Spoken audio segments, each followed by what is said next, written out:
Yes,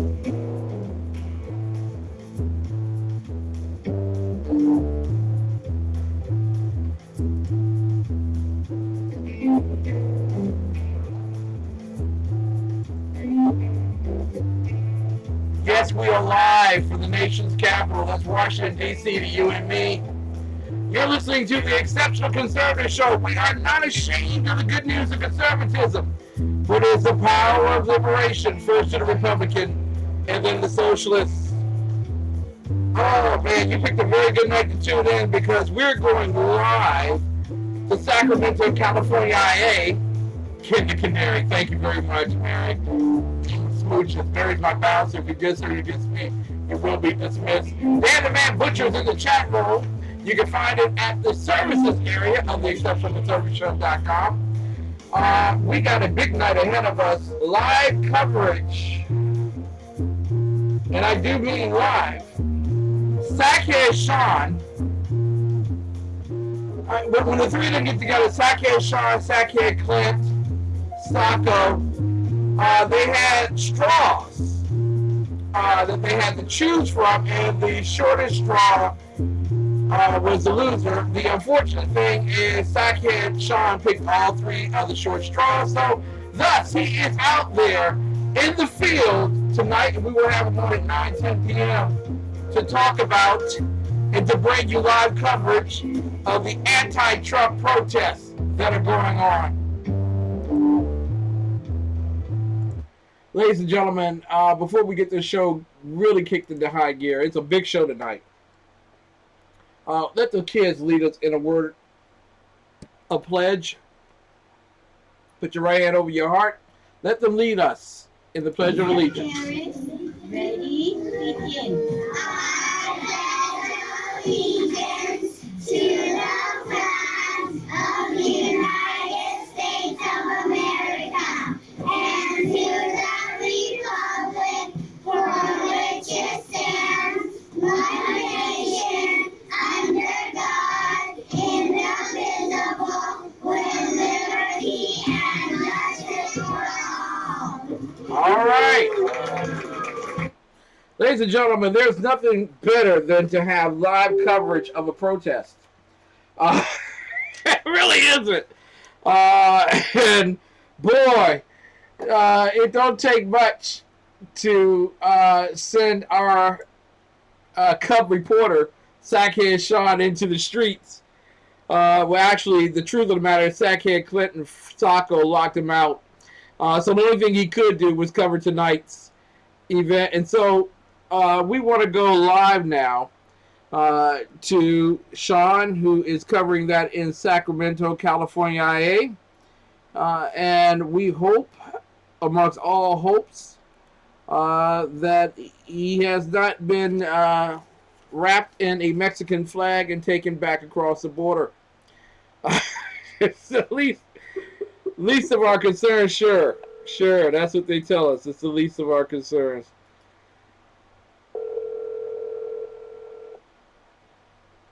Erase that. We are calling him now. Hello, this is Shaun. This is Sackhead Shaun Clint. Sackhead Shaun, forgive me.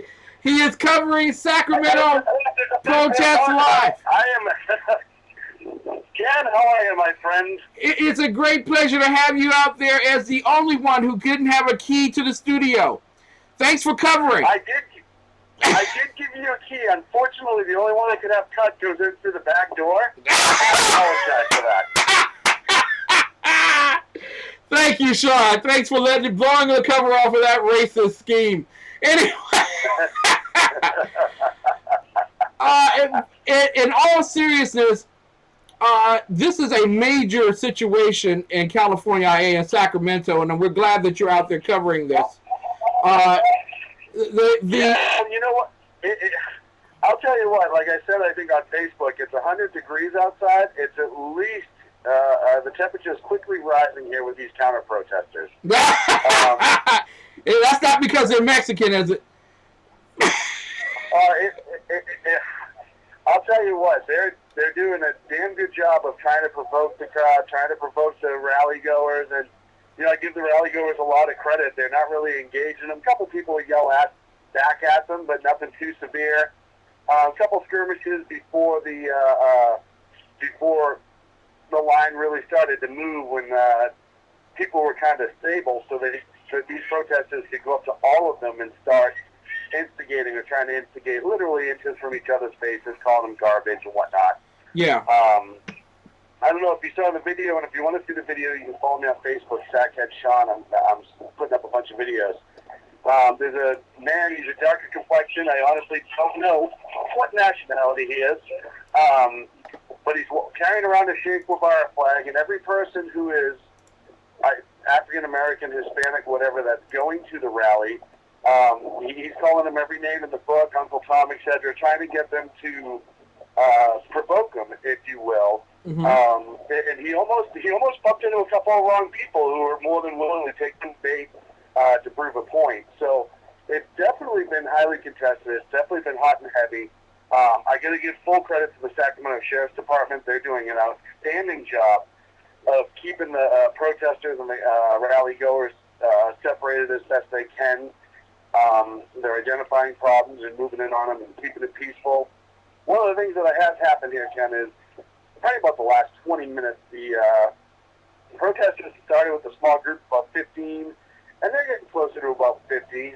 And I assume as the rally at Bernie Sanders' event, which is right up the road in Davis, California, the People's Republic of Davis, comes to an end, I think those numbers are going to grow greatly. It's a quick shot up I-5 or down I-5 to the Sacramento International Chip Center. So I'm expecting more counter-protesters by the time the event gets out, which would be much more difficult because at least going in, everyone was in line, so the Sheriff's Department was able to kind of mingle throughout and keep things kind of regulated when people come out. And we're talking probably 4,000 to 5,000 people so far on this event who stood out in 101 degrees to see Donald Trump speak. They're all going to be coming out en masse, and these kind of protesters are going to be out here, and it's probably going to get ugly, I'm going to guess. Yeah. The one thing that we were concerned about in Dallas that didn't come to pass, thanks to concealed carry, was protesters from Bernie Sanders or Hillary Clinton organizing outside of the Dallas Convention Center. Is this protest organized? Yeah, I'm not worried about that. However, we also know that people don't have a tendency to follow the laws, so that's good. They do know, unfortunately, because of the Secret Service protection with Donald Trump, there is, there's no firearms permitted inside or anything like that. So, they'll know it's an unarmed crowd. But I think what they're going to try to do is what they've done at other rallies. I think at the end is where the problem's going to start being. When these groups of, the group of rally goers are leaving en masse, and you're going to have these protesters blocking the road, blocking the freeway, trying to disrupt them even more. And listen, it's hot outside. We know when people stand outside for a long period of time and the temperature gets up, so doesn't temper. So it's going to be very interesting to see when this rally lets out here in about an hour and a half exactly what's going to go on. Now you mentioned the Sacramento Sheriff Department. Have they made any announcements or any concerns? Are they telling people not to come into the area at all? What are they talking at this point? Well, they haven't arrested anybody yet that I've seen. I haven't been able to find the PIO, the Public Information Officer. They're probably very busy right now. But I've been here with the mass of the protesters the entire time, and I have yet to see an arrest. All they're doing is essentially inserting themselves and creating, if you will, a skirmish line between the protesters and the rally goers. And they're doing a pretty good job of keeping them separated. Like I said, anytime you've had a rally goer a protester, if you will, try to kind of cut through the line and provoke a couple people. And the Sheriff's Department was quick and polite, but said, hey, we're trying to keep the peace here. You got to step back and, you can protest, just let's not cause a problem. Let's not decide to fight. So they're definitely keeping their heads, and you know what? I give those guys and gals, the Sheriff's Department, a lot of credit. It's 100+ degrees out here, and they're in their full riot gear, which has to be 120 inside that uniform, and they're still able to maintain a cool head. We got this email from someone named Shares a Bed with Sean Lewis, and they're concerned about whether you are safe or not. because they want to make a phone call to the life insurance company. Are you safe, sure? I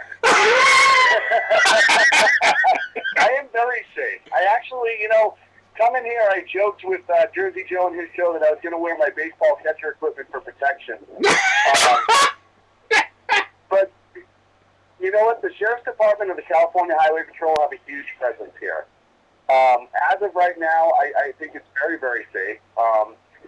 And also, Trump's people did a really good job of moving the crowd around and make sure they line them up in the right place and keeping the crowd happy. There's a lot of vendors out here with water and stuff, so they brought that in. They've done a good job of managing it. Like I said, it's a lot of people to manage on a really hot, nasty day. And there's a lot of counter-protesters, and if you watch the videos I have on Facebook and Twitter, you'll see that a lot of these protesters are doing everything they can, calling these people everything in the book. Like I said, specifically targeting so-called minorities that are in the line to see Trump. So, it could have been a lot worse, and it hasn't, unfortunately.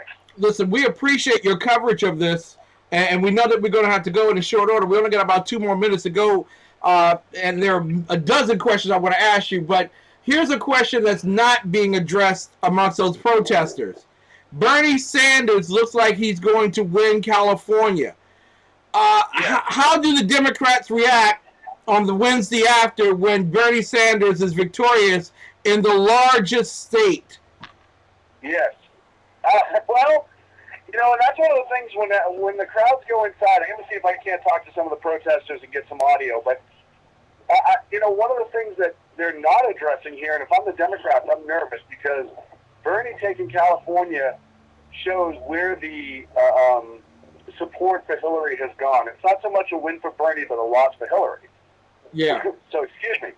So, if I'm a Democratic strategist in this situation right now, I'm worried because I think they realize that support for Hillary may not be there when we hit the general election, one way or the other, because I think a lot of Bernie supporters are going to stay home if he doesn't get the nomination. And also, if I'm a Bernie people, I'm on the phone with the Department of Justice. If I'm a Democratic strategist, I'm worried about if Hillary gets indicted on June 8th, or at least the grand jury shows up, hey, we got to get somebody else in place, or Bernie Sanders is going to end up being our nominee. Wow. Wow. So you got to really start moving in that direction. If you're a Democratic strategist, do you start pushing the DOJ to file charges if they're going to as soon as possible and maybe let the chips fall where they may? Yeah. Or do you sit here and hope, and keep hoping that Hillary's going to live to see another day politically and not be in an orange jumpsuit somewhere? So, the pressure on this keeps falling more and more onto the Democrats. They keep falling apart. Like I said, it's not so much Bernie winning California, it's Hillary losing that's going to be the big story after June 7th. Exactly. 2 quick questions for you because I know you got to go. Number 1, why are they charging for water? Because we're a free market society, baby, and you understand demands and supply.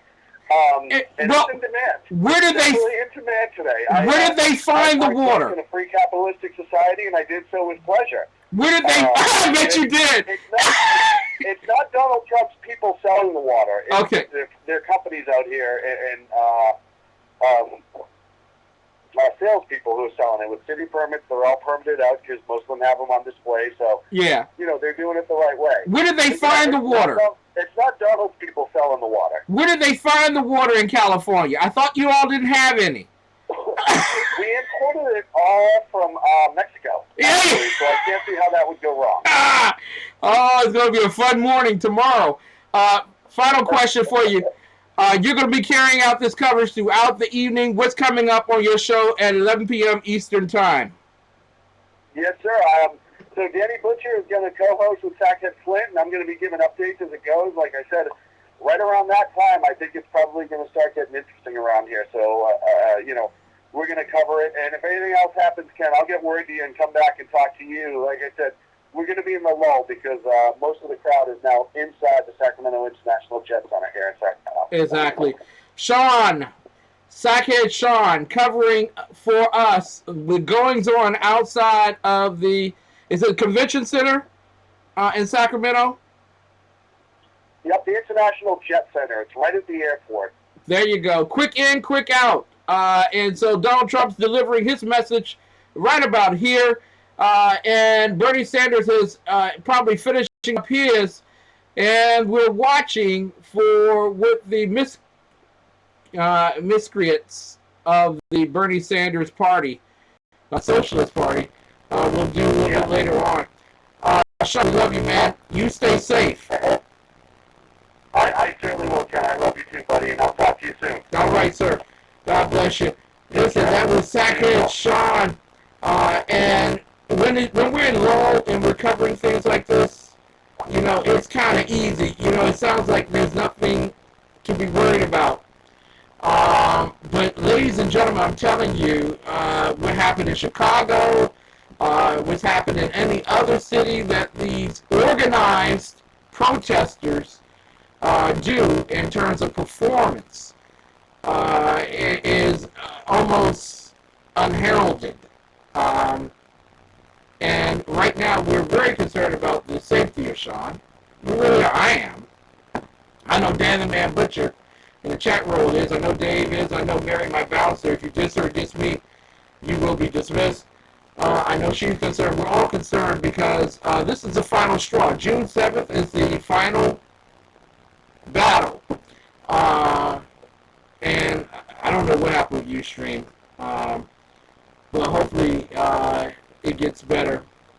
But switch to SHR. That way you can catch a very good sound. But we are listening out at the International Convention Center out in Sacramento, California. Sackhead Shaun is out there voluntarily covering the event. And quite frankly, we're going to turn this down just a little bit. Maybe it may be up a little too high. Let's bring it down just a little. Hopefully those people who are listening via Ustream will get a different sound. Maybe that's better. I want to thank Jersey Joe for being in here today. God bless him. We love Jersey Joe. Wonderful program. Reverb Common Sense on at noontime. You should be listening to it on SHR Media and also YouTube. Listen, we're going to take a break. When we come back, I was hoping to have an opportunity to speak with a young woman regarding a crime which took place here in Washington, D.C., the murder of her cousin. Shot 6 times in the back.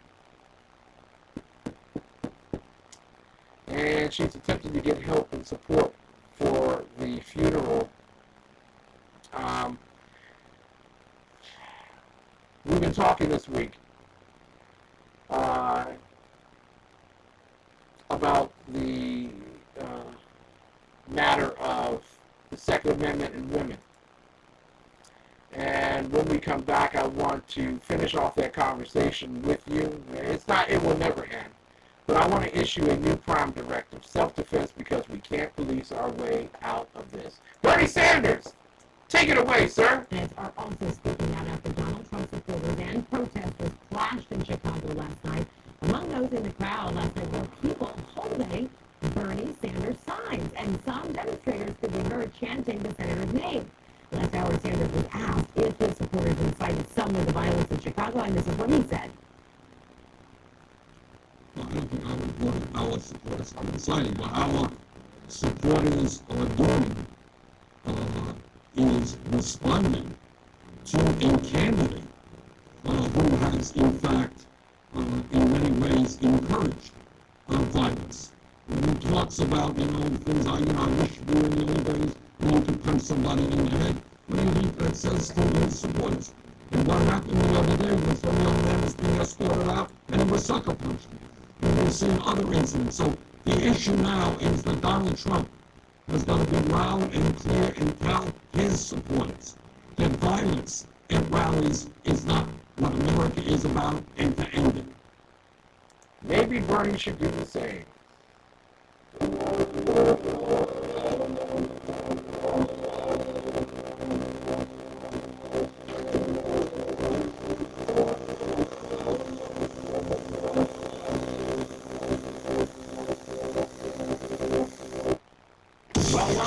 Freedom Fest 2015. I think this is the best Freedom Fest we've ever put together. Freedom Fest is truly international. There's people from all over the world that come to Freedom Fest, not just to talk, but also to participate in dialogue, participate in panels, to participate in the audience. So hold your breath, lock your seatbelts. I hope you're at your Wheaties today.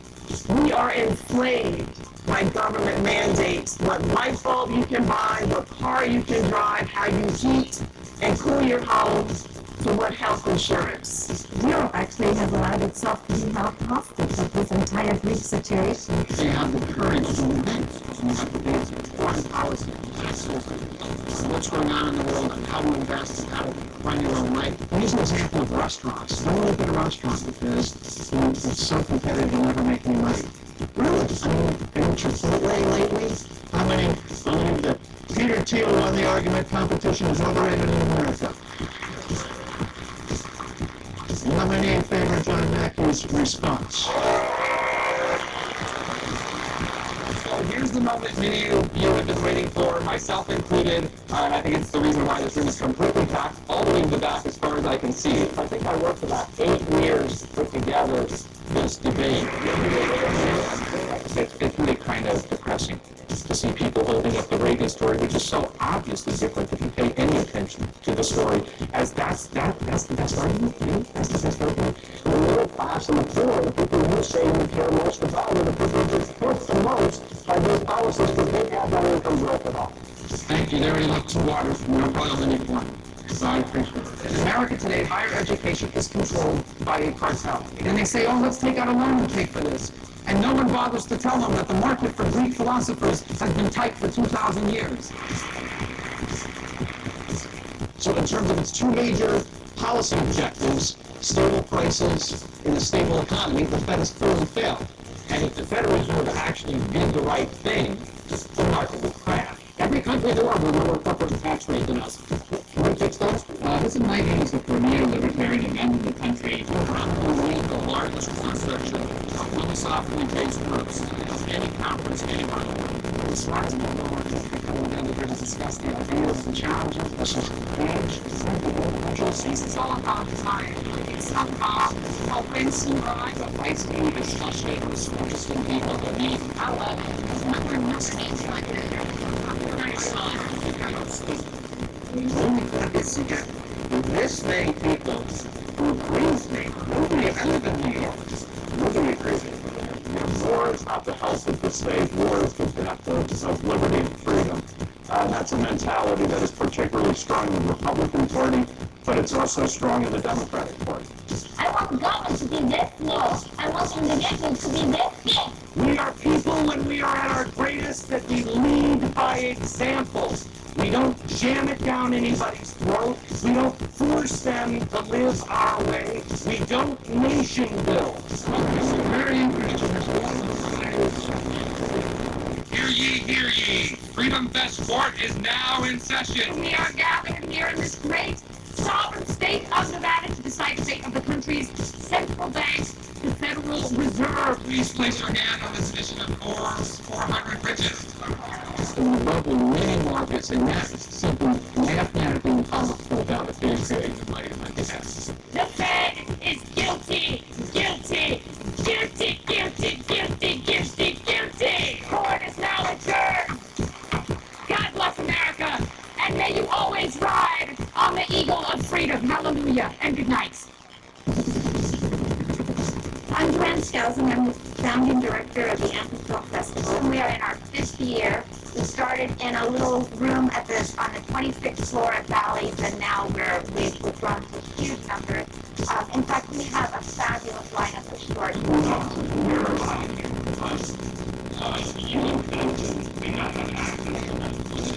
Live from Las Vegas.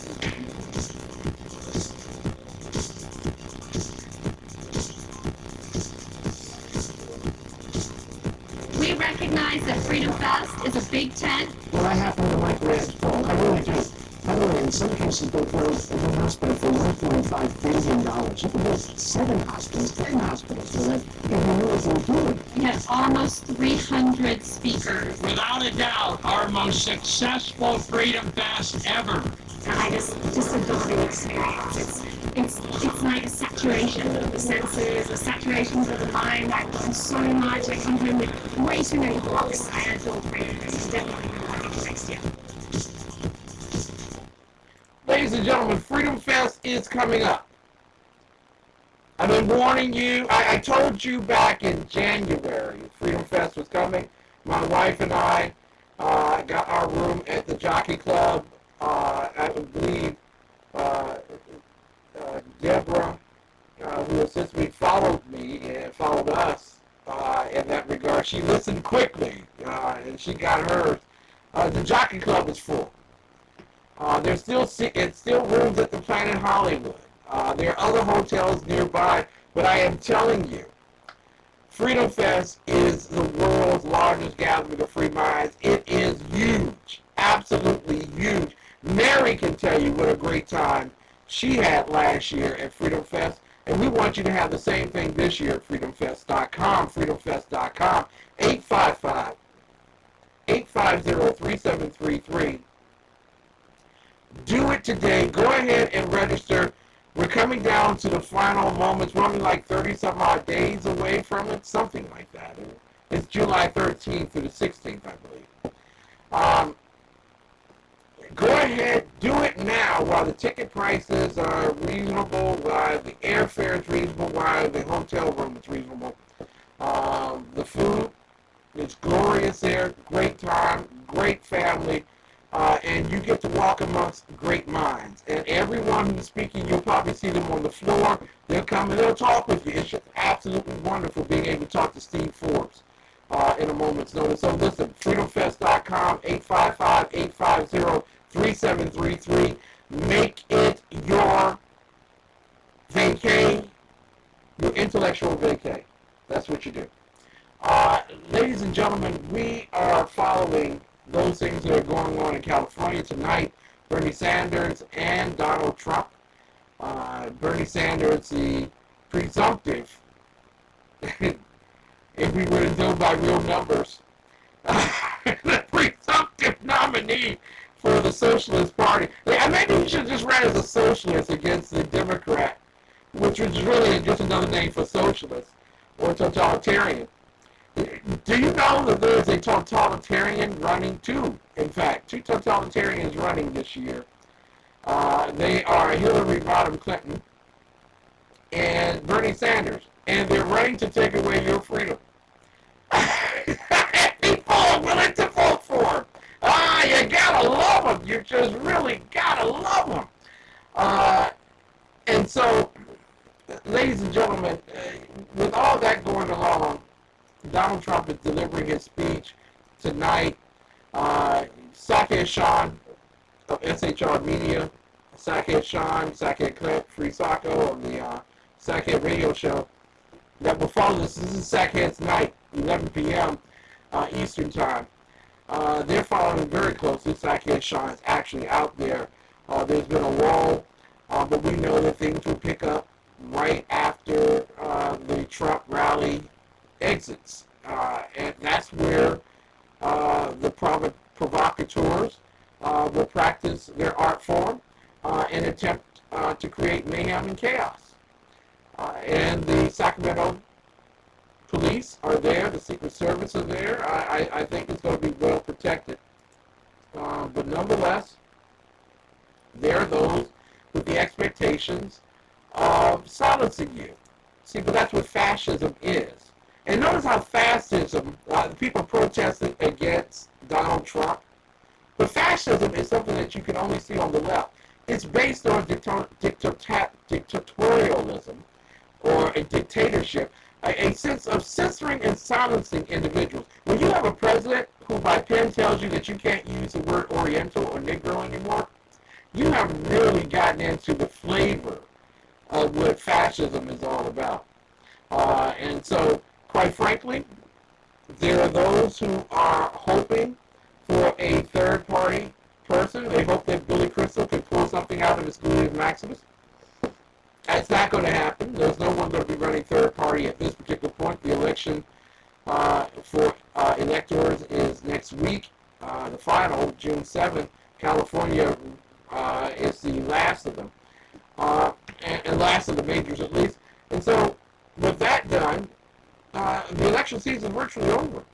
you're going to have the recurring delegates in Philadelphia for the Democrats and in Cleveland for the Republicans.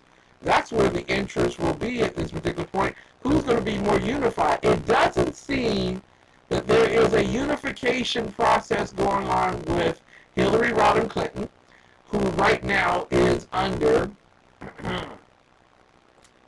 Damage said, Ken, I think it would be more important to discuss Harambe the gorilla. No, we're saving that for when we release the Kraken at 10 p.m. Eastern Time, when we talk with none other than Ralph Chittams, who is DC GOP Vice Chairman. And, of course, we'll be talking with Shannon when Shannon Wright goes on center stage at 10:30 p.m. about some of the issues regarding crime. And since we're going to be going into that particular route, and I thank you all so much for tuning in tonight for this particular airing of the Exceptional Conservative Show. Crime is a major problem, not just here in Washington, D.C., but also in Baltimore, Maryland. And one of the major problems is basically the rights of women. The rights of women to protect themselves. There doesn't seem to be an outrage against, well, there may be a limited amount of outrage. I mean, after you've killed about 200 or 300 people, it gets kind of commonplace, and you just think it's part of the general methodology. But there are people like myself who are very... This is Jim. I'm glad, Jim. Who are very upset about what's been going on, crime-wise. I want to bring to your attention tonight, if this doesn't change your mindset, women, about being able to defend yourself, nothing else will. About the violent crime against women in Baltimore. When it starts happening to pastors, I hope that they get off their All Black Lives Matters pulpit and begin really focusing on what matters, that all lives matter.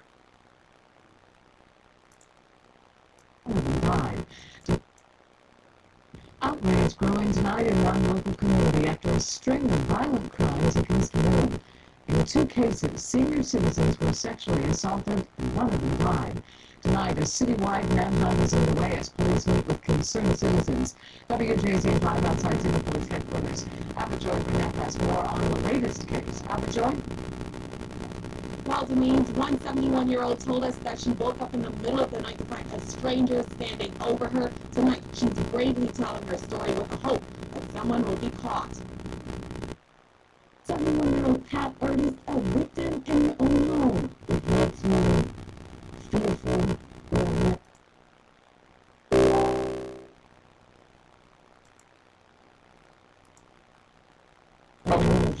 In the middle of Saturday, someone broke in, robbed, and sexually assaulted her. I tried to keep that control her. The 94-year-old went in the room. Violence against women is a rising issue in my neighborhood. We need to get these individuals on our street.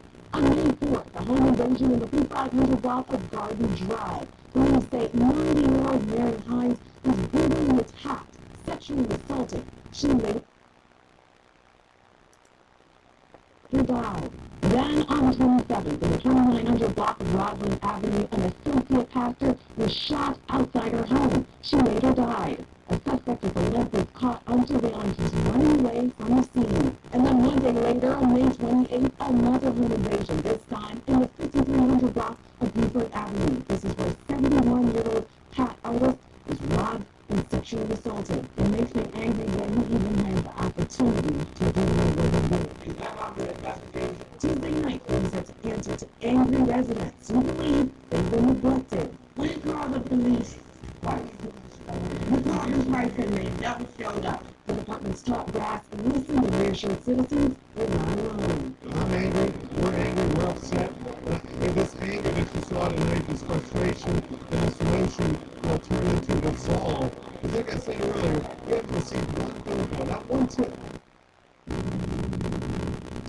Well, no suspect has been arrested tonight, and you heard the commissioner say they're still waiting to get some tips from the community. Reporting live tonight at police headquarters at Joy Burnett, WJZ Eyewitness News.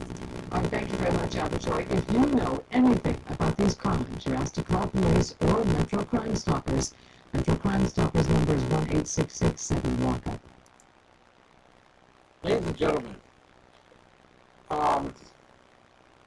let me just go over that with you. And maybe you'll understand why I can't accept politicians coming to me insane. We can't police our way out of this. So what you need to do for the brother with the limp is create midnight basketball. You see, maybe he didn't have an orange basketball inflated enough where he could get on the court and not go out and try to kill or rape a woman. Maybe that was it. Maybe if we could have just gotten him another jobs program to teach him how to fold sheets and put them on beds at the local hotel. See, maybe if we had done that, he wouldn't have gone out and tried to kill or rape a woman. Maybe this is it. This is it. Maybe if we had created a community safe place. That's it. A safe place where the brother could actually come and speak with somebody about his issues and concerns. Never mind the fact that he went past 7 churches and 3 bars. There's always a psychologist in every bar. He's behind the counter. No matter that, no. See, he needed a safe place. See, the fault is not the culprit. The fault is the community. Now, we don't want the community going out and snitching, giving up tips, turning the brother in. No, we don't want that. What we want is the brother to be able to come and talk about the crimes he's committed and know that we will pay him from now on not to commit it. I'm just asking Washington, D.C. I'm asking Baltimore.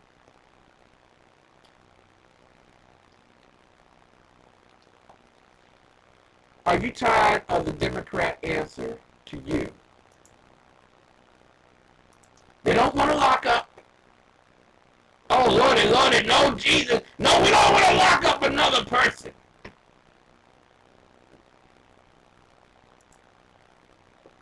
Don't want to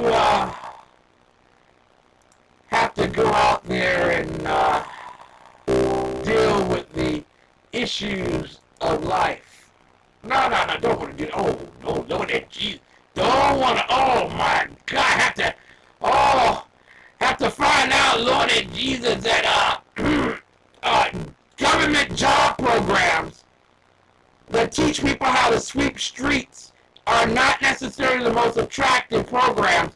And first and foremost, why do you want to give them job training for a minimum wage when you already know, by your standard, the minimum wage doesn't work? Shouldn't you be training these individuals to be right on to the computers doing the help work, the help desk work, and things that will help them get Microsoft certified? Shouldn't you be doing those? Because those jobs pay $50,000 to $70,000 a year. Shouldn't you be working to get these? Oh, I'm sorry, but that won't help your friend who started a 501c3 so they can get a government contract to do jobs training for people who are low income without skills, so they can get a minimum wage job and complain about it and march on Washington to make businesses pay them a minimum wage, knowing full well that these businesses have the profit necessary to turn every cash registered job into a kiosk. Thank you, Wendy's, for proving me accurately. Maybe the Democrats should listen to a conservative like me. Ladies and gentlemen, the truth of the matter is this. We need a new P.R.I.M E directive. Self-defense because we can't police our way out of this. People talk about, Ken, you want people to be the judge and jury. Well, people will be the eventual judge and jury on one side of the barrel or the other. Oh, Ken, do you know it? Catch the pearl. Do you know what you just said, Ken? Yeah, I know what I just said. What I just said is while you're waiting 22 minutes for the local police department to show up, while your wife is getting raped, and you're watching, and you can't hit him with a crowbar because that's manslaughter. Well, hey, Mr. Criminal, while you're raping my wife, I'm calling the police. I want you to know that, and they're going to get you. Time out. Time out. And for the brother in Harlem, or was it the Bronx, wherever it was in New York, and you beat that brother with a crowbar until he met his Jesus, whichever Jesus he prayed to, whether it was Muhammad or whatever else, his creator, congratulations, great job. You set an example for the rest of us. I hope there are men out there enough who don't mind going to prison for their wives. I hope you married a woman worthy of going to prison for. I know I did. I know I did. I'm going to tell the police right now, you can come and lock me up. Come and don't talk to me. Because I ain't talking until I talk to a lawyer. I ain't got nothing to say. But that brother who crossed the threshold that I carried my wife over with the intent of deflowering her, oh no, that's okay. Police, in the 22 minutes you're waiting to come see me, I will be judge and I will be jury. McKen, that's vigilantism. No, it's self-defense. And it's about time criminals understood that on the opposite side of the door is someone who's willing to protect their property and the lives of the people on the opposite side. A new P.R.I.M.E. directive, self-defense, because we can't police our way out of this. In September 2014, the District of Columbia City Council was all abuzz.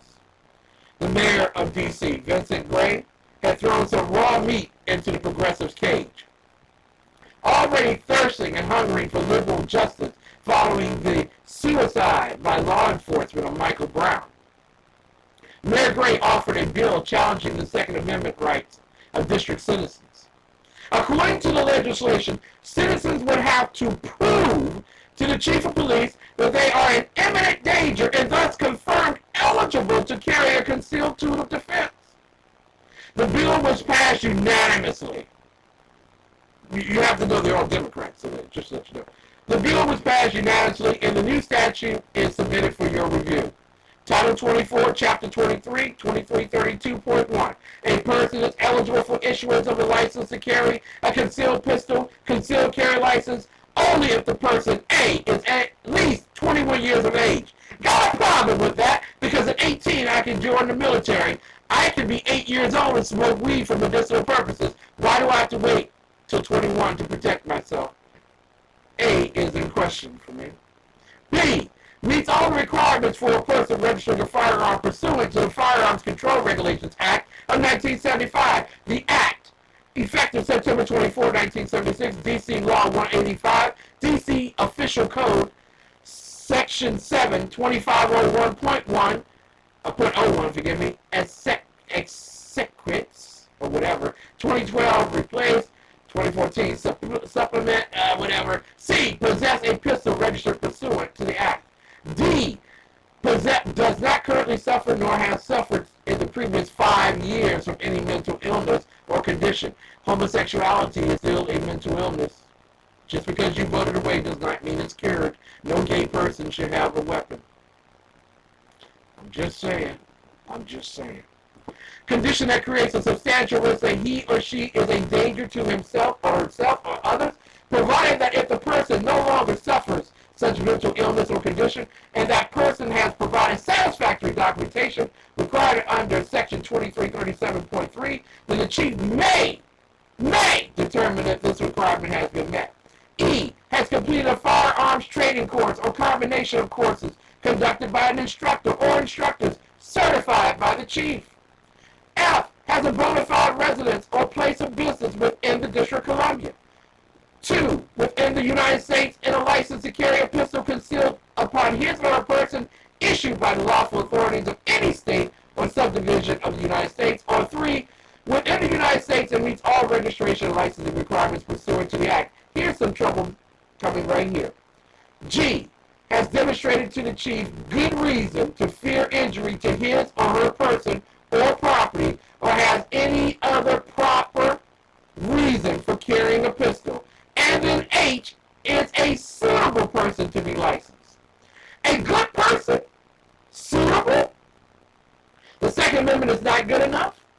Now to the Council of Wise Elders that challenged the Founding Fathers on the human's natural right to protect him or herself. So what is a good enough excuse to protect oneself? I mean, if you live in a war zone, and some politicians refer to Wards 7 and 8, the poorest and most crime-ridden communities in the city, I am certain that liberals would see the need for the least, the last, and the lost to protect themselves. Right?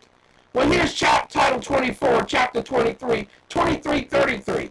Good reason to fear injury to person or property. 2333.1. A person shall demonstrate a good reason to fear injury to his or her person by showing a special need. So you got to be on the short bus. A special need for self-protection distinguishable from the general community as supported by evidence or specific threats or previous attacks which demonstrate a special danger to the applicant's life. 2333.2, for the purposes of satisfying the specifications of 2333.1, a person shall allege in writing serious threats of death or serious bodily harm, any attacks on his or her person, or any theft of property from his or her person. The person shall also allege that the threats are a nature that the legal possession of a pistol is necessary as a reasonable precaution against the apprehended danger. You gotta prove that some brother trying to kill you. 2333.3. The person shall provide all evidence. You gotta prove evidence. You gotta present evidence that this brother's trying to kill you. Oh, okay, sure.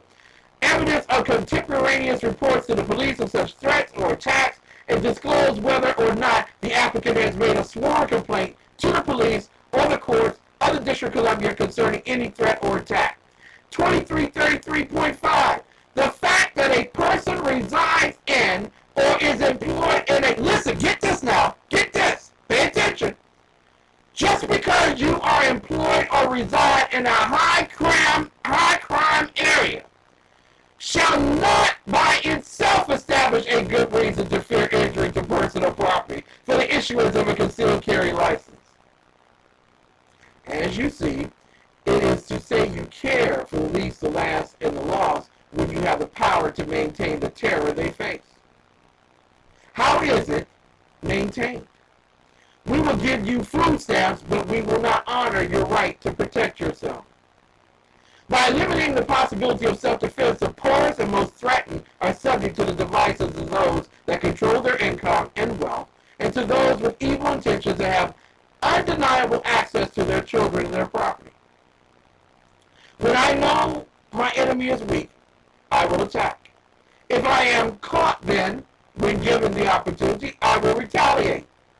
Why is there such fear?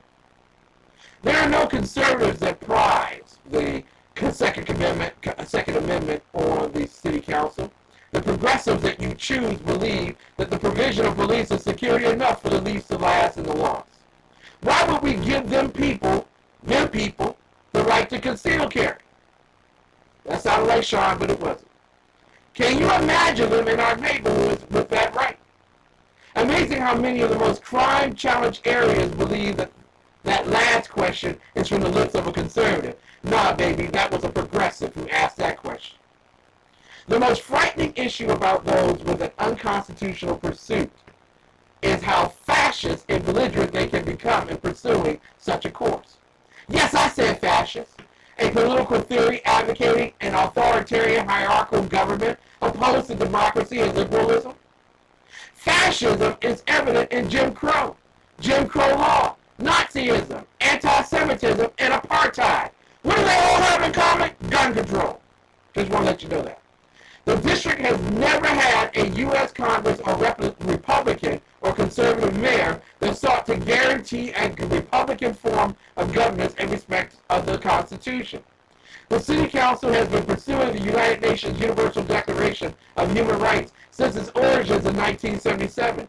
As a one-party dictatorship, the Democrat Socialists hold on. The citizens' rights are unquestioned and often unchallenged.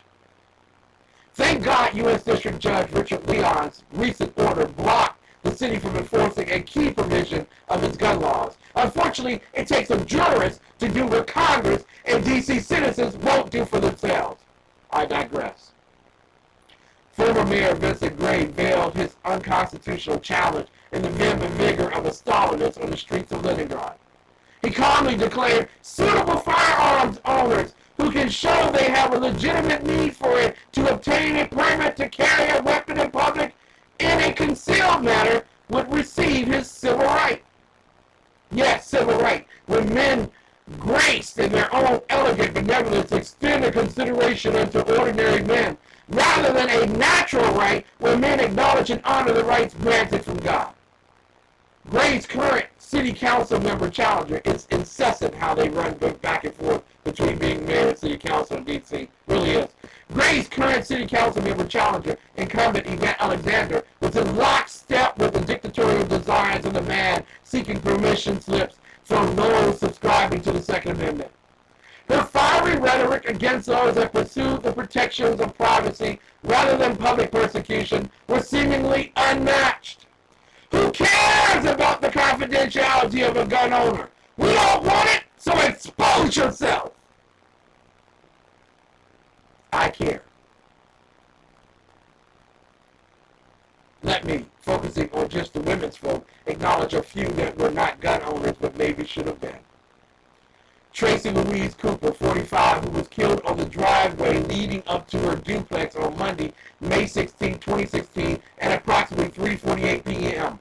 Shot in the back 6 times. Bow, bow, bow, bow, bow. Bow. Wow. Yes, that's PM, not AM. Done in broad daylight. Apparently, families were beefing and they got the drop on her. Police Chief Captain Lanier said Mayor Muriel E. Bowser, Democrat, held a news conference late Monday near the scene of the latest fatal shootings in an attempt to ease community concerns. We are horrified by what we saw today, the mayor said. Killed on May 16th, quick drop onto the unresolved homicide list on May 17th.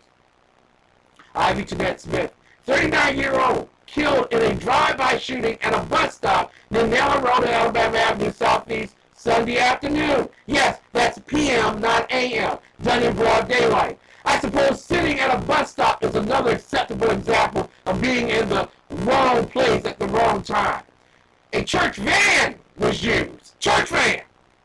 They used to pick you up and bring you back home. Now they come and kill you. A church van was used as the escape vehicle for the individual that chose to take her life. We don't believe that this was a random act of violence, but we're investigating that, D.C. Police Captain Anthony H. said. I don't think that these individuals involved were just riding around randomly, shooting out of a vehicle. Maybe a good Samaritan should have obliged the right to protect herself. You see, seeking to escort a woman home safely, she became the lamb for the power pursuits of a few sick men. Raped by shotgun point, the woman was sexually accosted over and over and over and over again. The cowards escaped by foot and by car. She never had a chance to protect herself. The victim was treated at a local hospital. Maybe if they were gun owners with concealed carry power, the outcomes would have been different. Maybe. We will not know how women will even the odds with more powerful men when they cannot carry a taser or a gun to protect themselves. No worries from the D.C. Council. You can still buy weed. There's justice. There's your peace. We may not be able to police our way out of this, but maybe we should add the approach of self-defense to curb so many fatal and malicious actions. I attended the 2016 Texas State GOP Convention in early May. Over 12,000 attendees in Dallas, Texas, the Lone State's most liberal city. A large majority concealed carry self-defense tools. There were no accidents. There were no injuries. There were no threats. There were no murders. Outside in liberal Dallas, public safety was not as peaceful. At least 10 people had been slain in shootings across Dallas in a bloody week that came about 2 months after the Dallas Police Department created a task force of 170 officers to combat violent crime. However, some had a chance against their predators and culprits. About 11:50 p.m. Thursday, the four arrived at the home of 61-year-old John Horton, police said, and Raul Sanchez and Marino Sanchez entered with shotguns. Horton was killed during an exchange of fire. Jones, who police said was supposed to distract Horton during the robbery, hid in a closet before running away. Police said a witness heard the gunfire, went outside, where Raul Sanchez pointed a gun at him. The witness fatally shot Sanchez. Marino Sanchez then ran out of the house, got into a vehicle, police say. The witness shot at the vehicle, hitting it and Sanchez. Grandpa Horton had a chance against his assailants. The witness had a chance against the escaping assailants that saw his life as valuable to them as the one that lay dead on the trailer floor. Now I want y'all to imagine something. You all see the NBA players and they're talking about domestic violence, and the NFL players talking about domestic violence. But imagine if every person that suffered domestic violence were given a firearm, ammunition, and firearms training, not by government intervention, but by private foundation. Imagine how much safer the public would be.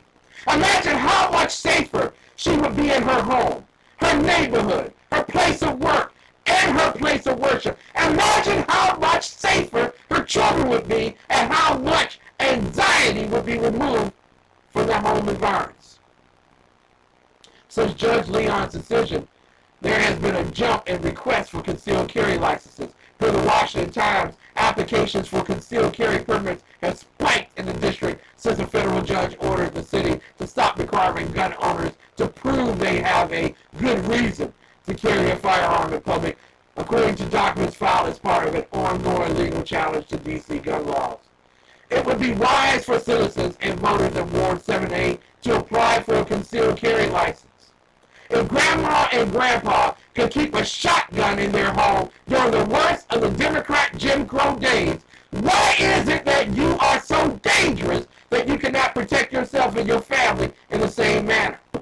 I personally would love to partner with Second Amendment groups to liberate the least, the last, and the lost from remaining Jim Crow attack on urban America.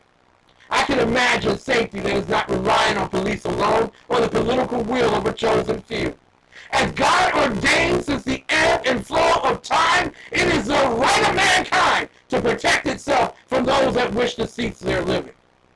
The real war on women, the real war on the poor and immobile, the real war on God's elect is the persistent resolve of Jim Crow patriots seeking to separate men from their most natural God-given right to defend oneself. Self-defense is our new old P.R.I.M.E.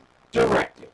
We'll be right back, and we'll be talking with none other than my very, very good friend, Ralph Chittams Sr. You're listening to the Exceptional Conservative Show, live from the nation's capital, carried on SHR Media, carried on High Plains Project Media, and also Internet Conservative Radio Network at 2 a.m. in the morning. So if you're up, make sure that you listen.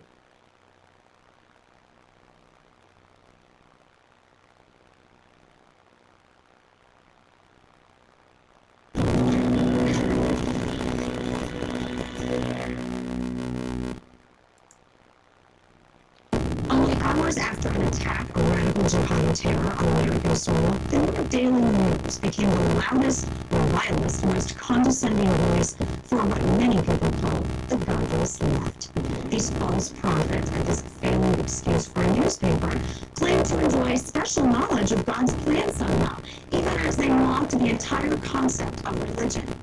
but they weren't alone. As a horrific act of terror unfolded in real time, the majority of Americans turned to earnest prayer for the dead, the wounded, their families, and the world, while political and media elites joined forces to insult and mock and disparage them, and in so doing, lay bare the utter moral depravity of the godless left. This was a coordinated assault on the two freedoms they hate the most, our right to believe and our right to survive. In the minds of millions, it brought back memories of Barack Obama sneering at the majority of Americans who cherish their faith and their firearms. The godless left global alliance of elitists and media activists and Hollywood celebrities and campus radicals and political power mongers, they openly attack sacred American values and the people who cherish them with ruthlessness and contempt and downright hatred. Driven by an unholy arrogance, these saboteurs are determined to destroy our history and eviscerate our rights and create a new America in their own image. With no values or principles of which to speak, the godless left advances its power by any means necessary, namely shaming and silencing any dissent. As America's national security collapses beneath them, they come together to purge the facts and protect their agenda. When Al-Qaeda killed 4 Americans in Benghazi, the creator of the movement, Hillary Clinton, she blamed it on a video. And the media raced to protect that lie. They whitewashed the killer's motives at the Boston Marathon and at Fort Hood. They refused to cover our utter abandonment of immigration law. They don't report on the drug cartels and the human traffickers who have invaded our borders and embedded in every single American city. They buried the unconscionable scandals at the VA, the weaponizing of the IRS, and the disastrous billion-dollar healthcare website. They even excused the outright lie of, if you like your doctor, you can keep your doctor. And as Chicago devolves into our anarchy and a 9-year-old child is assassinated by cold-blooded killers who should have been in prison under the existing federal gun laws, the godless left refuses to report on its own guilt. And now, when a radical Islamic terrorist killed 14 innocents in California, he did everything possible, for as long as possible, in the face of the evidence, to sell the American people on workplace violence and the political Kool-Aid of so-called common sense gun laws. We also need to make it harder for people to brag powerful supplements. They openly demonize Christmas and Christianity, but say nothing of the only religion in the world that contains a segment which condones this terrorism. Americans know the difference between a radical few and a peaceful majority.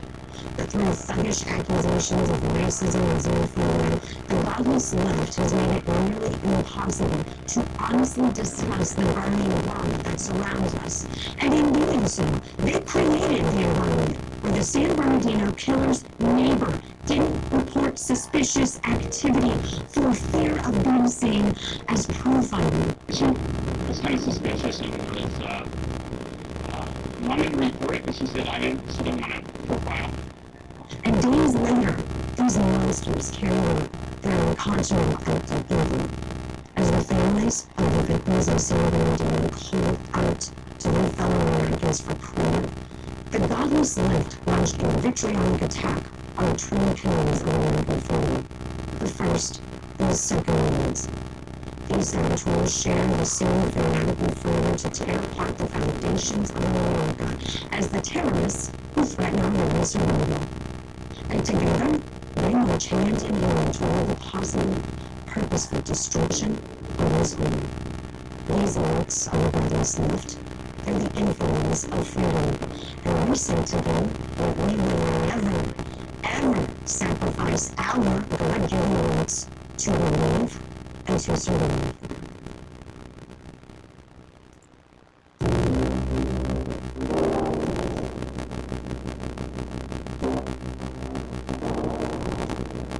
Welcome back, ladies and gentlemen, to we exceptional conservatives show live from the nation's capital.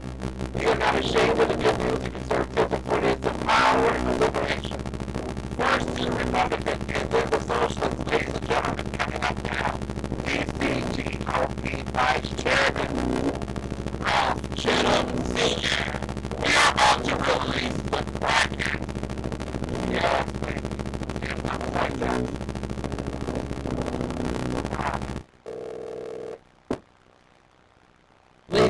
want to introduce to some, present to others, one of the most brilliant politicians or political leaders in America.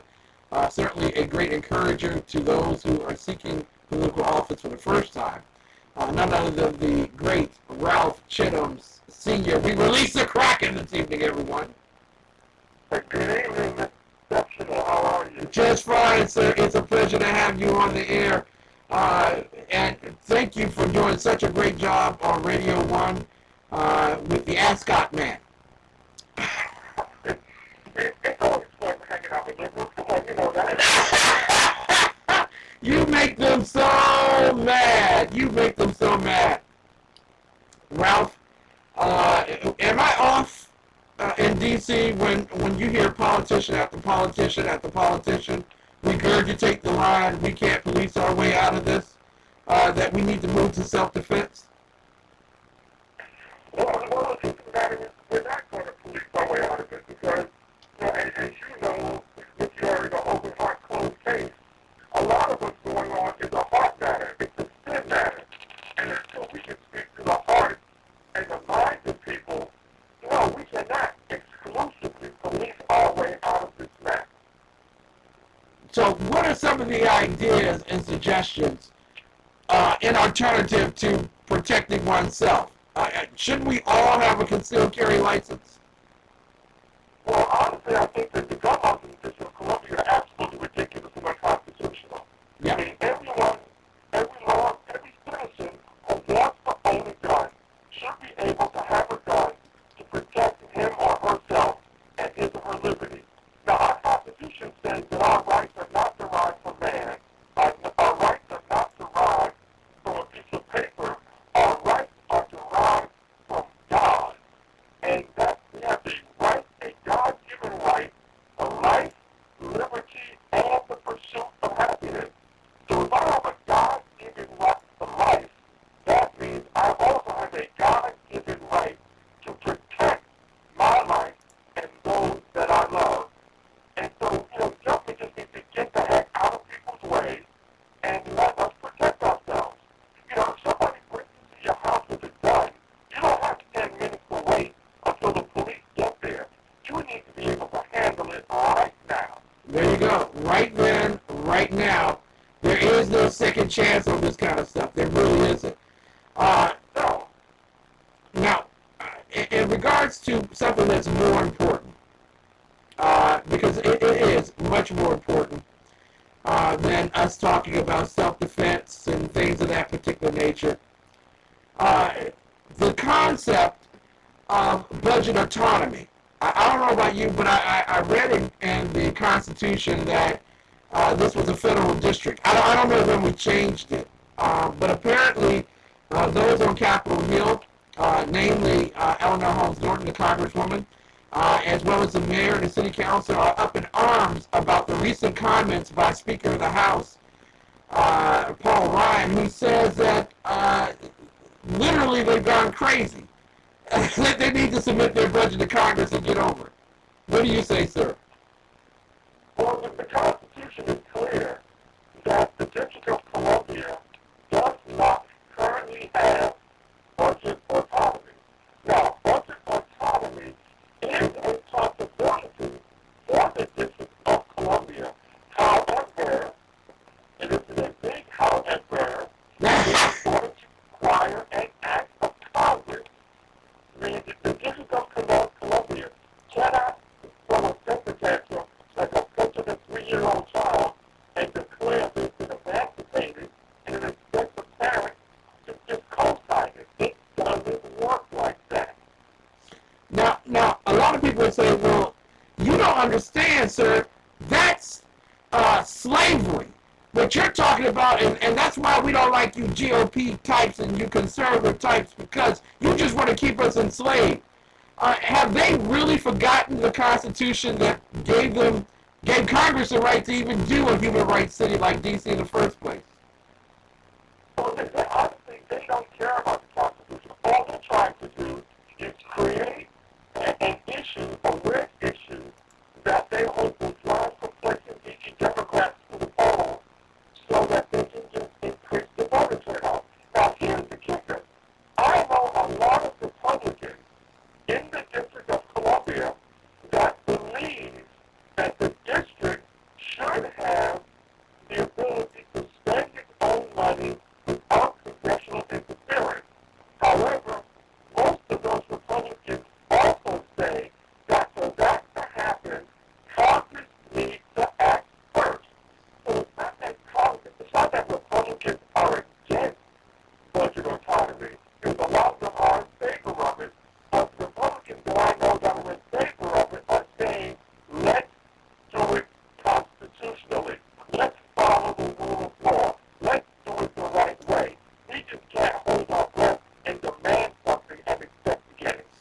people they don't include this in the discussion, that because Congress has the right, the House and the Senate has the right to review the budget, the House and the Senate often put on social ties to the budget, like no marijuana, like no unequal taxation, no funding of abortion centers. They put on social hooks to prevent the district government from spending its money in such a liberal fashion that would be against, like, the Hatch Act and other basic provisions of the government at the federal level. Do you believe that we should be using money to fund such social ills? And then secondly, has Congress, thanks to its inability to pay attention to the city over the past 4 or 5 years, have they forgotten their authority over the city? Well, the fact of the matter is, the Congress has the constitutional authority and the right to manage the District of Columbia, period, whether we like it or not. Now, there's been a whole bunch of stuff that the District of Columbia has passed that I may not agree with. Yeah. But in America, we go by the rule of law. And simply because I don't agree with something doesn't mean that I'm going to circumvent the law to get rid of it. That's why we are a republic. We are, we're ruled by laws. And the minute you start getting away from the rule of law, you start moving, into that area that you talked about in your first segment. You talk about fascism. Yeah. Where it is in charge to decide what the law is, what the government is, what the rules are. So, no, I mean, for what I don't like, I don't agree with legalizing marijuana. I think it's a stupid idea. But in a government, in a republic like the one that we have, if the majority of the people vote for it, what I now have to do is marshal my forces, my energy, and my resources to defeat it legally. Yeah. That's the system that we have. Exactly. So if you get a bad tummy ache as a result of not getting your way, because Congress says that we are going to use our congressional powers, that's just on you. You got to get over it. I'm not looking at it. I think that there's something Congress has done where, truthfully, I think they have, and I think of myself my head, where, it's like you have given the district the authority to decide these matters, and now that they've decided them in a way that you don't like, now you're going to come in and smack it down. Well, you can't do that. If the Congress has given the district the right to do certain things, then the district has the right to do those things, whether the people in Congress like it or not. And it's up to the people in the district to govern ourselves in those narrow parameters. And if the Congress doesn't like it, well, you give us the authority to do it. See, but that's... You don't want to take the authority back, because you also have that right. Yeah, see, but that's the quid pro quo about passing a human rights city with a guarantee of a Republican form of governance.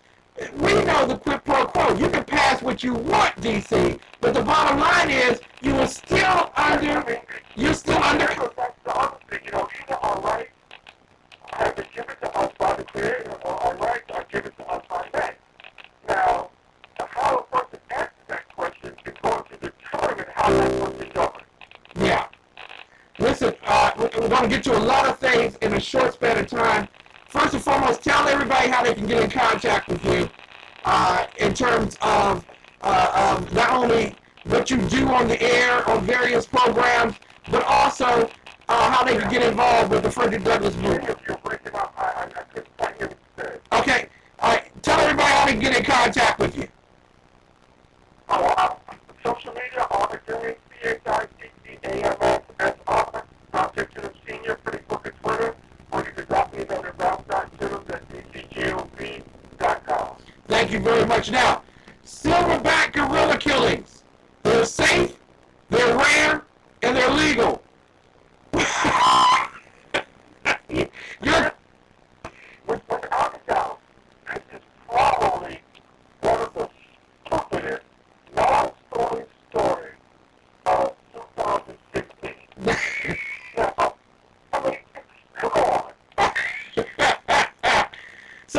would you have chosen? Would it have been the kid or the gorilla, man?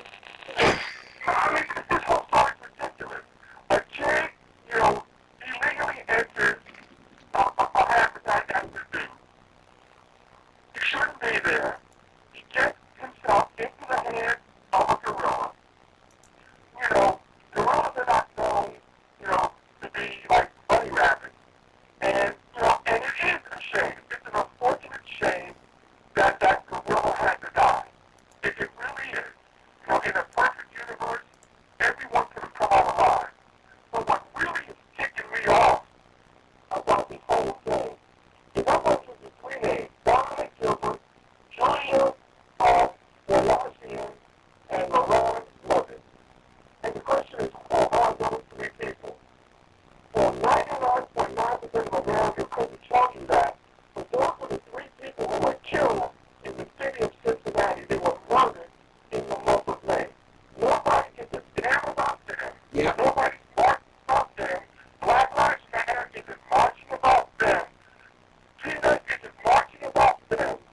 But a gorilla gets killed, and now people are talking about having this woman's kid taken away from her, but digging into her husband's bag. He wasn't even at the prison zoo. Who cares that he has a felony in his past? What does that have to do with the fact that in order to save a child's life, that they had to shoot a gorilla? America has lost its damn mind. I couldn't agree with you more. Oh man, we're gonna run out of time. Okay, gotta go to another issue, and I love that commentary. We can leave it right point blank where it is. It was released today that GM sales dropped 18%. Ford dropped 6%.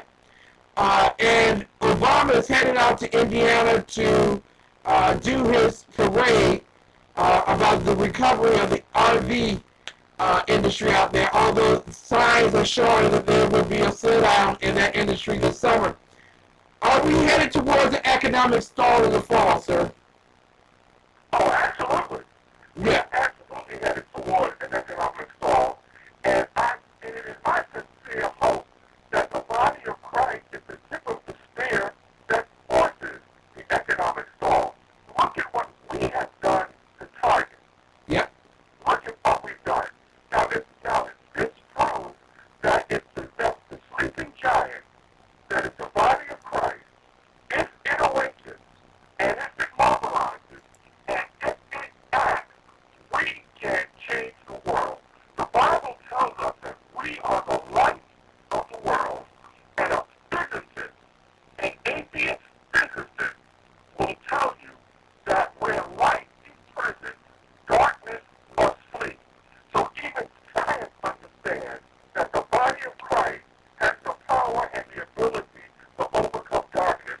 All we need to do is exercise our will.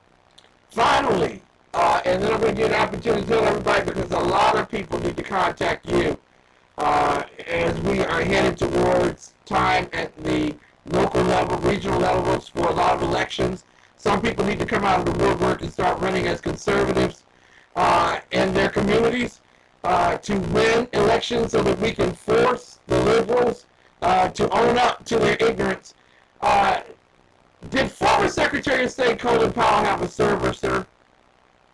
Yes, he did. He admitted it. Okay. He said he had a private email server. All right. And isn't that wrong, sir? Shouldn't he be going to jail too? Everybody who does something wrong should be held accountable. I don't care whether you're a Democrat, Republican, black, white, Chinese, left eye, one leg, no leg. If we are going to be again, if we're going to be a country of laws, everyone should be held accountable for their actions and for their deeds. He admitted that not just he, but every Secretary of State that he can think of in modern history had a private email server. Now, I'm not sure if the rules regarding the use of a server changed, since the time that he was the Secretary of State. Whether it was permissible then and it's not permissible now. But clearly he has admitted that he did use a private email server. Yes, he GOP did, and actually, you're absolutely right. It did change. And guess what year it changed?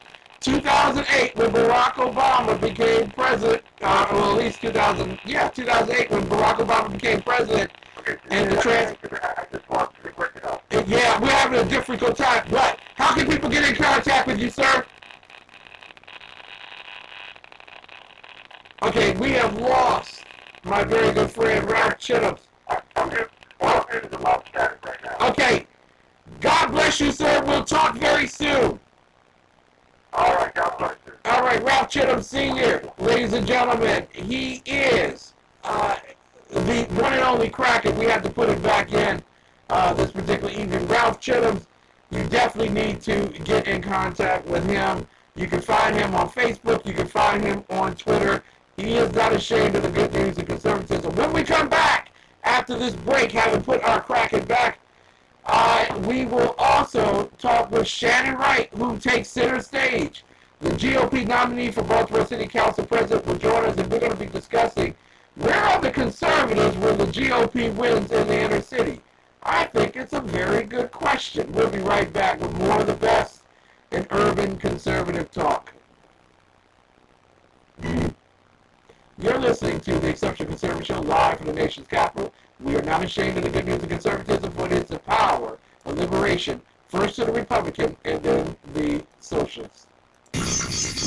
My email list was widely known in the department throughout the government, and I have provided all of my work-related emails, and I've asked that they be made public. Lorena said she has handed over all of her emails and said she wants them to be part of the official record. However, a transcript of a deposition from Shaun Wills, Clinton's chief of staff at the State Department and longtime personal attorney, shows that Clinton and her staff brushed off concerns about her private email server and what would happen if she were required to turn over her emails under public records law. Fox News' chief intelligence correspondent Catherine Harris joins me now.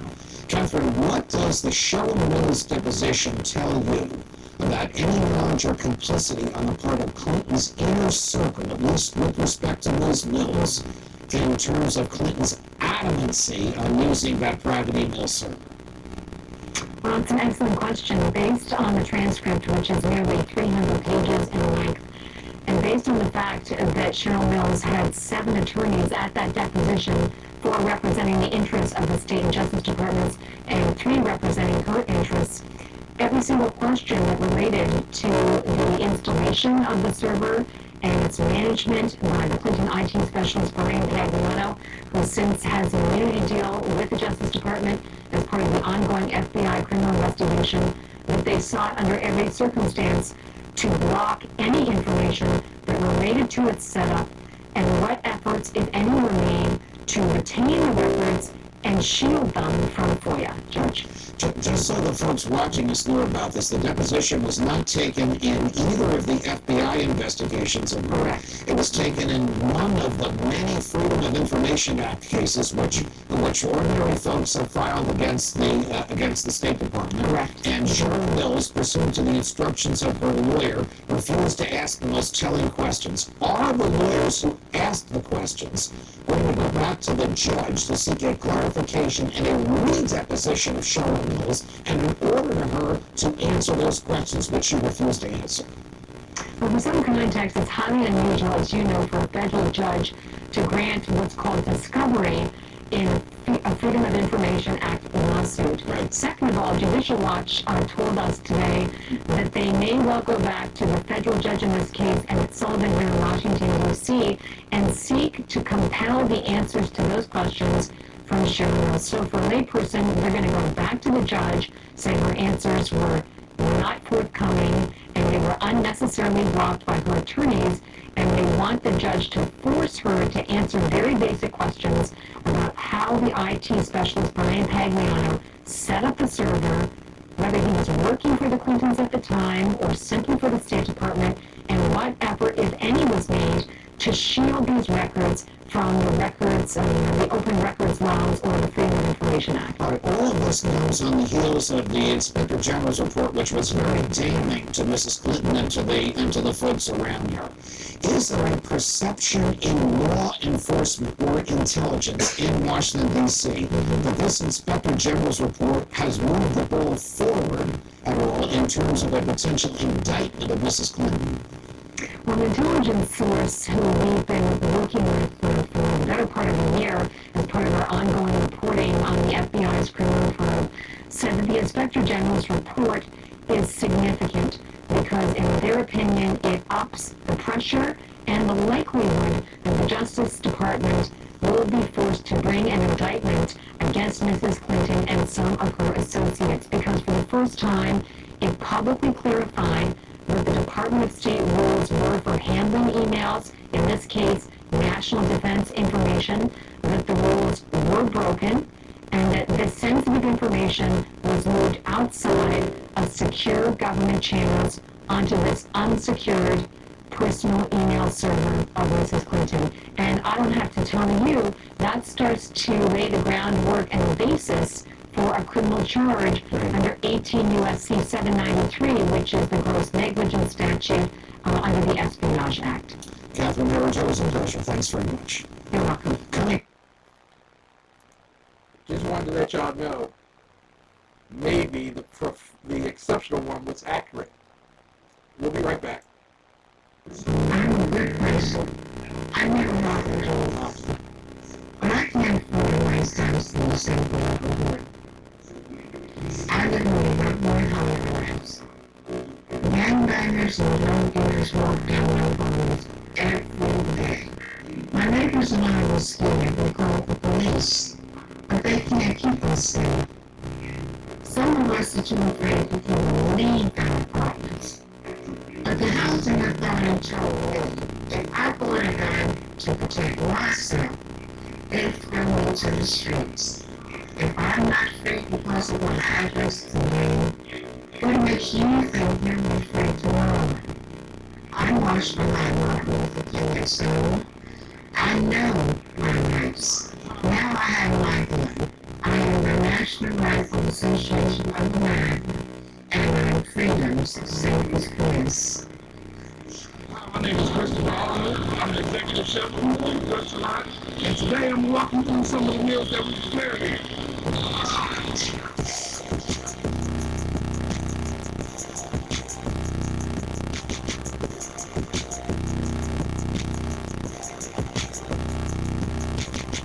I want to make sure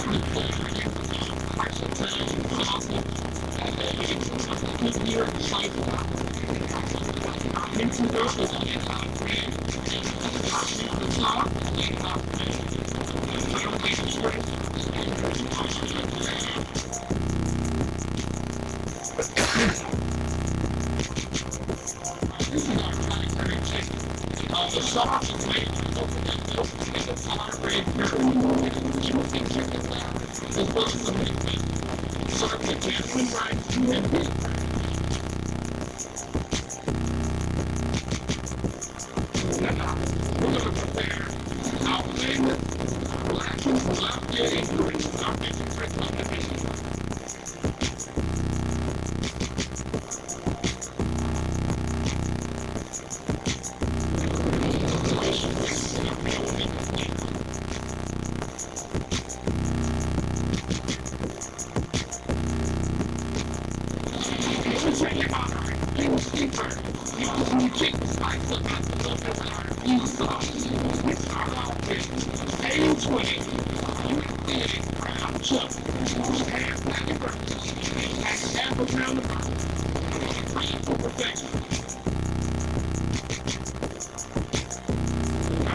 Town Road, Temple Hills, Maryland, 20748 301 449 9000. What are you talking about, Ken? Infused Restaurant. The best burgers. Oh, go there.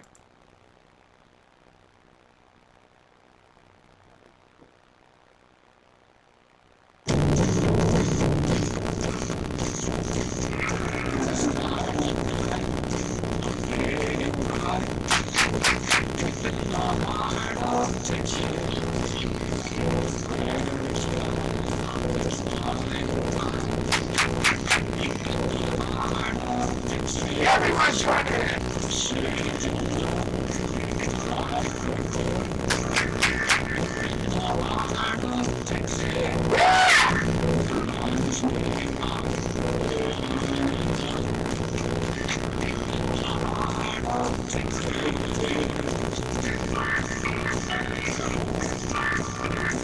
Loving Texas right now, people.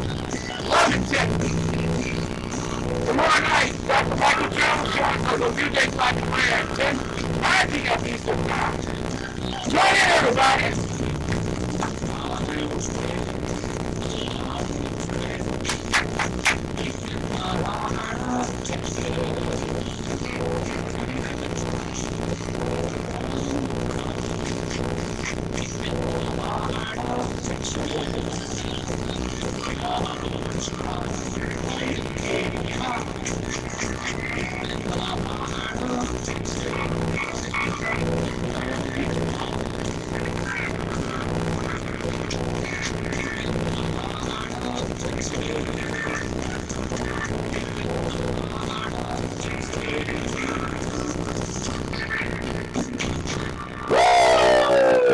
Yes, ladies and gentlemen, you know I love me some Texas. I love me some. Y'all don't think an urban man knows a little country western when he hears it? Yes, love it, love it, love it. Ladies and gentlemen, we're about to hit up on Shannon Wright. She's about to take center stage. So ZZ Top. That's metal from Texas. You're absolutely right about that. Shannon Wright takes center stage. Good evening, the beautiful, the brilliant Shannon Wright, who is a GOP nominee for Baltimore City Council President. It's a pleasure to have you on the air with us. Good evening and thank you. It's a pleasure, always a pleasure to have you on. You're conservative. And I'm just trying to figure out. We had a lot of Tea Party people around the country and around Maryland, and I've been to different conventions and been around the country. I've traveled a bit, and I've been to various events where people were saying, man, I just wish there was some black person. You know you people. I just wish some black person would run for office, and if they won, I would be right there with them. I'd be right behind them. I want to ask you, ma'am, how's it going with conservative support for your campaign in Baltimore, Charm City? That was funny. Oh, you're being serious? Yeah, I'm being very serious. There doesn't seem to be that many conservatives in Baltimore City. Mm-hmm. Really? And therefore, there's really not much to... I haven't seen conservative support here in Baltimore City. You hear talk on a national level, and people say that, wherever they are, if there's candidates running and they're conservative, we want to show that, we're out there. No, but I'm not seeing it. I'm not hearing it. I'm not seeing it. Wow. I have to ask you this. A lot of people say, well, you knew when you were running that there were not a lot of conservatives in Baltimore, but you also knew that a lot of your support would have to come from outside of Baltimore City. What is it that does your campaign and others like it, like Lloyd Barkley and so many others, what do those campaigns need to show that they're viable, vibrant, and winnable? Well, the metrics for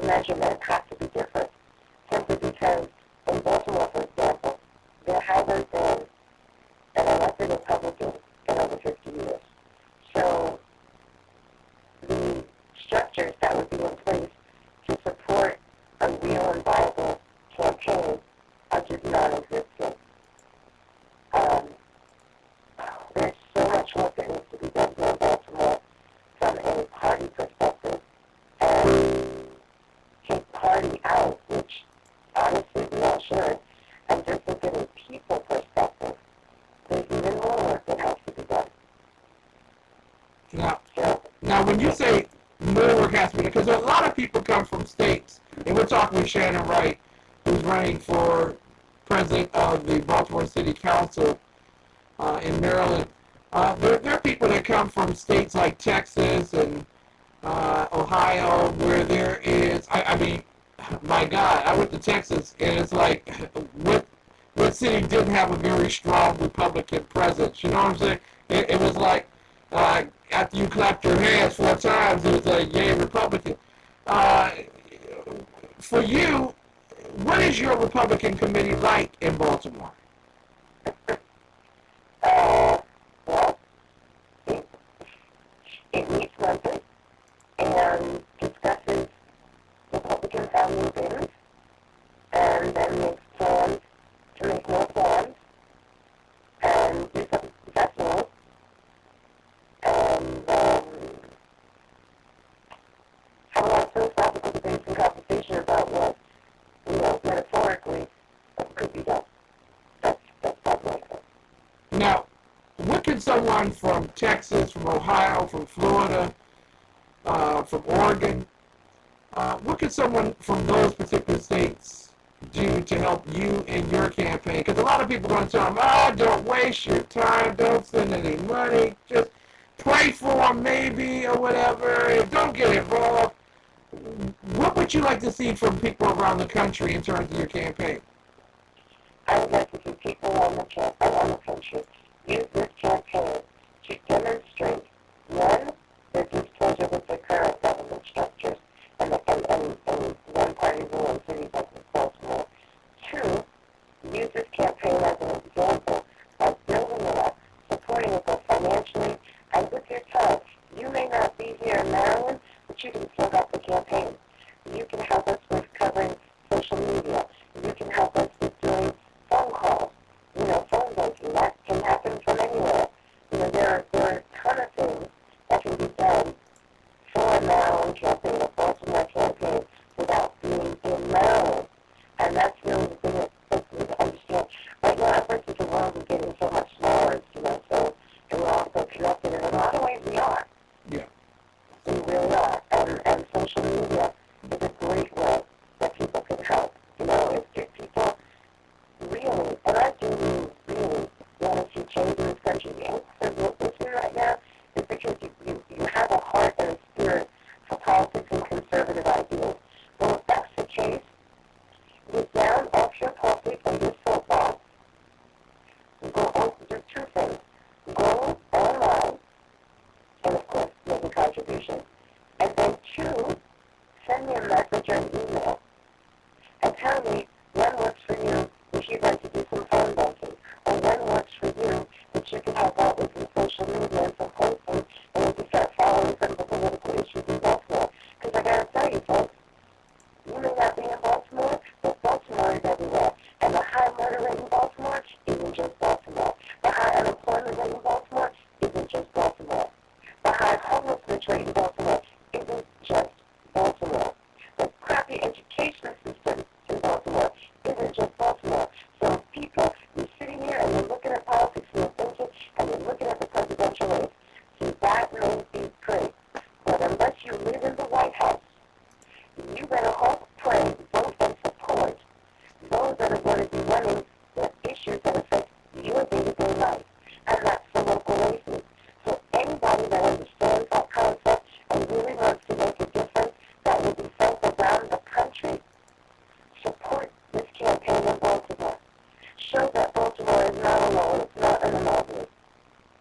It's symptomatic of the ills of all of our urban areas. But that by taking this race in Baltimore, we can show here and now that a change can be made here and that a change can be made everywhere. That's what I want. A lot of people are concerned in Dallas, Texas, in Austin, Texas, in San Antonio, Texas, that if there are any more cities, Houston, Texas, if there are any more cities that turn blue, in Texas, there goes the Republican hold. Your victory would give a great deal of hope to those who are in Texas, because you would be winning in one of the most blue totalitarian states in the country. And I hope that people will go to WrightForMaryland.com to support you in your endeavor to become the city council president in 2016. You mentioned murder earlier, and you are a pastor, a female pastor, and you know which bathroom to use. But in all seriousness, a female pastor lost her life last week. She was killed. And there doesn't seem to be much of a concern about that pastor, but a whole lot of concern about a gorilla. Can you tell me if that's offensive to you, and what ideas do you have in terms of solutions to the murder rate in Baltimore? Well, of course, I find that a bit offensive. I mean, she was a female pastor in Baltimore, minding her own business. So, yeah, that's a little bit concerning, you know, but the fact that we also have now that the police are trying to skirt around actually using the word, but we actually now have a serial rapist in Baltimore who is going around doing home invasions and brutally attacking and raping elderly women in Baltimore. I want to let that sink in for a minute. There are so many issues of depraved indifference in Baltimore City that just seem to be taken with a grain of salt. Like, oh, well, that's Baltimore. And then, as you mentioned, P.R.I.M.E or whatever the stupid gorilla's name was. Yes. I mean, come on. Come on, people. I understand animals is innocent, and I get that. But truth be told, that animal was innocent. He was doing what was in his nature and his instinct to do. Now, if the child had not been there, then it would not have happened. Now, the fact that there is so much emphasis and attention being given to this, it just says to me that people are too disturbed by the real issues in our cities and in our towns and in our communities to really want to focus on that, so it's much easier to focus on the poor gorilla. And I get it, but that poor gorilla is in a better place. And we're all still here. Now, do you believe that the gun laws in Maryland are too strict?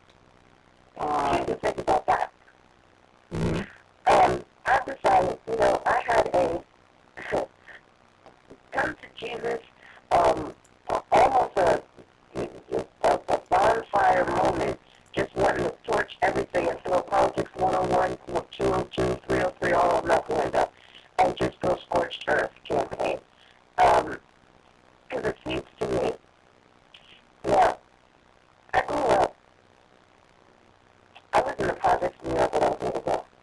And when my husband and I first got together, you know, we lived in an area that we would not want to see our children living in now. Okay? So, we want certain skill sets in really good areas. So, it seems to me that when I'm in a way, I'm going to think twice about what I do, because I don't know what the guy next to me has. So, if you put that kind of fear in somebody, I'm talking a straight hoop fear concern. In other words, you puff up on somebody, you don't know what they got in their back pocket. And the way the laws are now, the bad guys can puff up and say and do whatever they want, because they know the good guys are going to be following the law and probably aren't all. Yes. Now, a good friend of mine who is a pastor just ascertained his license and his gun registration license. You got to have one in the state of Maryland, unfortunately. A gun registration license, and he went through his firearms training. He now has a gun to protect his family. But there are women out there who, you know, they're not taking that firearms training. They're not getting a gun. So literally women are the streets. And we just saw a pastor, a female pastor, die last week in the front of her home, getting out of her car. I mean, is this not a time for women to say, you know what, enough is enough with gun control, because you're trying to control me. We got to protect ourselves.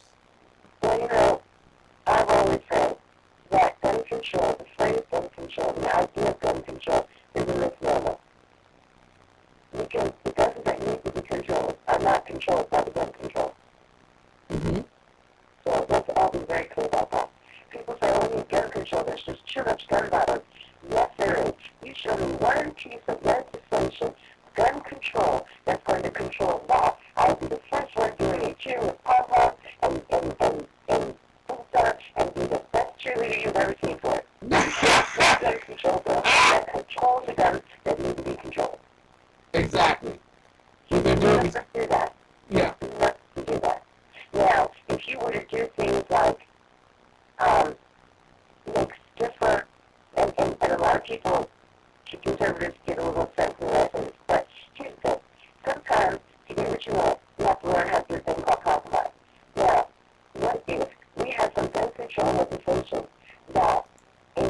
that was specific to cracking down on those that break the law and own guns illegally, not on those that want to legally obtain guns. It's not rocket science, it's common sense. The folks that are going to go through a process to get a gun legally are not going to be the Pookie and Mayday on the corner. Mm-hmm. They ain't the ones you really need to be concerned about. Let's be real about that. Exactly. When you crack down on you and me and your neighbor and my neighbor, all you're doing is stopping us from being illegal. Apparently, that's the way the leftists operate. We lost Shannon there. She was on a fire. She was on a roll. Ladies and gentlemen, from Baltimore to Washington to Los Angeles, out of UCLA tonight. 2 dead. And UCLA is supposed to be a gun-free college in a gun-free state. Well, how's that working for you, ladies and gentlemen? Not working at all. So, ladies and gentlemen, do us all a favor. Go to Wright for Maryland, WRIGHTFORMARYLAND, Wright for Maryland. And Pastor Shannon, we thank you so much for being on the air with us tonight. That was a tremendous and wondrous phone call. There is so much that I do want to talk with you all about. Tomorrow night, New Day Black and Red, the professor, Dr. Michael Jones, will be joining us at the very top of the hour, 9 p.m. Eastern. And we will be talking about the issues of the day in a constitutional and in a Christian, spiritual. I don't know about religion. It's a faith-driven understanding. It's actually, there's only one faith and everything else is a religion. And so want to also give a shout out to a man who is under a unique sense of persecution in the great state of New York. Apparently, this gentleman decided that his wife's life was worth saving. And not only was his wife's life worth saving,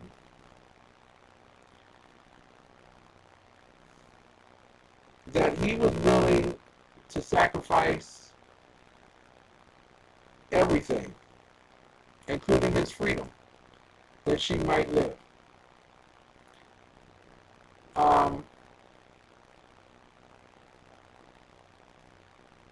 Apparently, the husband is Mamadou Diallo. He's a Bronx cabbie. He was looking for a parking spot outside his building when he got a call from his wife that filled him with shock and fury. She said a stranger had just tried to rape her in their apartment and was still upstairs. Diallo grabbed a tire iron and did what most husbands in the same situation would do. He rushed to his wife's aid and then bludgeoned the pervert. Can I put that out there for y'all to read? And I want y'all to pass this story out, because this story is not being passed out by the NBC freaks or the CNN smart talkers or whatever. The attack killed a career criminal. He was a career criminal. He was a career criminal. Earl Nash, 43, and left Diallo facing assault and weapons charges Tuesday. He threatened my wife, Diallo explained, as he was led out of the 42nd Precinct Station house in handcuffs. He threatened my wife, he said again. Nash first knocked on Diallo's apartment door in Claremont Village at about 9:15 p.m. Monday. The library cabbie's wife, Nonagel, who was home with a female cousin, assumed it was her 16-year-old son. When she saw it was a stranger, she went to shut the door, and the guy pushed the door and then punched her, said Mamadou's brother, Ibrahima, 52. I don't want money. I am going to rape you, Nash told her, according to an account Nonagel gave to DNA info. Ladies and gentlemen, I am going to tell you with certainty, as we are preparing for Sackhead's radio night, that man is a national hero. And if there's not a fund to begin his defense, we need to start one. He should never have to spend another day in jail, and he should certainly not have to pay a dime for representation. And I mean quality representation. He deserves the very best. A man once told me, always be brave, never die a coward. I promise you I always will. Remember, God bless America. It's time for America to bless God. Good night, God bless. Tomorrow night, New Day Black and Red. Coming up, Sackhead Radio.